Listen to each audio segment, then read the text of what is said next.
video, we are going to learn how to knit with the yarn in our left hand, also known as continental knitting.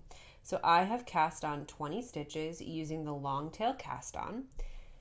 And the first thing we want to do is we want to get our hand set. And what I mean by that is we want to get the yarn running through our hand. So I'm going to show you my favorite way to do that, and then we'll practice it together. So, holding the needle just above my pinky, I'm going to place my pinky behind that yarn, and then I'm going to wrap my pinky around that, turning my hand towards my needle, and then popping my forefinger underneath there. Then I lay that needle down into my left hand, and there's this nice natural made crease that your hands can just gently fold over that. Let's do it again. You can get that tail out of the way. So pinky behind, turning my hand towards my needle while wrapping that pinky, and then popping that forefinger underneath, laying that needle down. If this is a flagpole, we want to have our flag always fluttering to the right, okay? And then gently grasping that. Now, one of the things I want to point out is that when we go to learn how to purl, the amount of tension that we have running over our left forefinger is going to be very critical to how even we can get our purls. And that all starts here with our tension on our hand. So if we learn that we need to have as little space between our finger and our yarn as possible, between our finger and our needle, that can really help with our purling tension. So getting our hand set properly now when we learn how to knit will set us up for success when we purl. One of the things that you want to keep in mind is that when you go to wrap your yarn, it's really important that you start wrapping high. So wrapping that pinky, sliding down until your forefinger is just nestled there next to your knitting needle. Okay, so pinky behind, wrapping that yarn, popping that forefinger underneath, laying that needle down in the left hand with our flag fluttering to the right. And you'll notice that you can tighten up that tension if you need to by pulling the yarn to get that needle closer to our finger. Okay, now that we have our hand set, we're going to pick up our other needle. So when we begin a row, our work will always start in our left hand and our empty needle will be in our right. The first thing we're going to do is we're going to identify the first stitch we're going into, and it's this guy right here, and we want to go in just to the left of that little knot there. So we're going to go in from the bottom or left to right, however you like to see that, creating an X. And our knitting needle in the right hand is really going to be doing a lot of the work. So we're going to go around to the right to capture that yarn. You can use your right forefinger to hold that. And we're going to slide backwards until just the tip of our needle can come underneath that stitch and up and off. Let's do it again. So we're going to go into that next stitch. We're going to wrap that needle around to the right, capturing that yarn with our forefinger and sliding that needle backwards until it dips just underneath that thread on the left hand needle and pulling that up and off. And it looks like I split something. All right, let's do it again. So in, around, capture that underneath and up and off. In, around. I capture it because I find that until you have a bit of speed going, it's easier to keep it from falling off your needle. So in, around, sliding backwards, underneath, and up and off. Now, there's many ways that you can do this. I'm showing you what I think is the most effective, efficient, and probably the best on your joints. So in, around, underneath, and up and off. Now let's look at some of the common ways that people make this a little bit harder. So some of the ways that, one of the bigger ways I would say is once you get here is that people angle this needle down.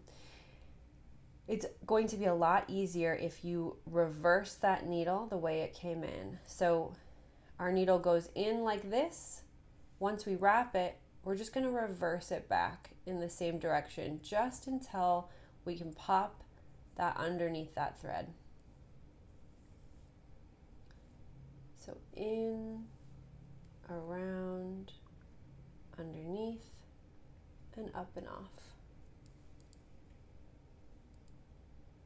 In, around, sliding backwards, underneath, and up and off. Let me see if I can show you. Now, another thing that people might do is use that left finger to help with that. That's totally fine. Just know that if you're always using your finger like this, it could cause some tension issues as well as fatigue in that hand. So using that right hand needle to do a lot of the work, sliding underneath and up and off. Another common thing that people might do is pick that yarn through, and that works. Just make sure that you're not really yanking this stitch open, because if you do that, you're changing the tension of that stitch. So it's okay to go through and to pick that stitch through there. Just make sure that you're not really widening this stitch to get to that yarn. So in, around, and through.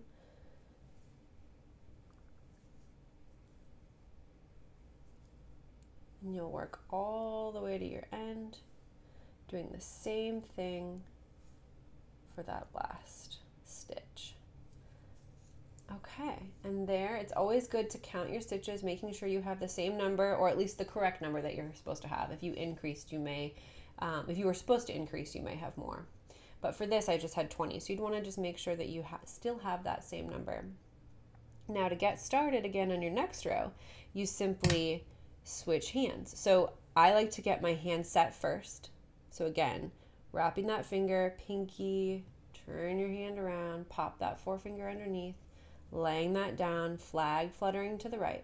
Now, one thing that I will point out that often happens when people are beginning to learn how to use the yarn in their left hand is that this yarn can actually get on the wrong side. So we want that yarn to be hanging down and behind. Now, if it gets pulled over the top, you can see that it ends up looking like there's actually 2 stitches there instead of 1. So if you begin to knit and you knit both of those, that's a really easy way to begin to increase. So when we get started on our next round, we want to get our hand set and then look at how your stitch is right here. Is that not that bump to the right, or is that all the way over here? So just, if you need to, just play with that yarn to make sure that it's in the right place. And then you begin again. You can keep these stitches preloaded, keep them loaded up on your needle. There's no need to spread them out when you're getting started. You can scrunch them up here and you begin again. That stitch, putting that needle into that stitch, wrapping around and up and off. Another thing to keep in mind is that you want the bulk of this work to take place on the actual shaft of the needle. So if we're doing this work on our tips, that diameter is not the same as here on the actual shaft of the needle. So if we're doing everything here, then it's going to lead to smaller, tighter stitches. So just make sure that you're in that sweet spot where you're down on the shaft of the needle and not too far on the tips. Another thing to be aware of is that if you play too far down here, it gets really hard to get those stitches off. So keeping them preloaded up here at the front so that it's easy to move them off to the right hand needle. Just like this.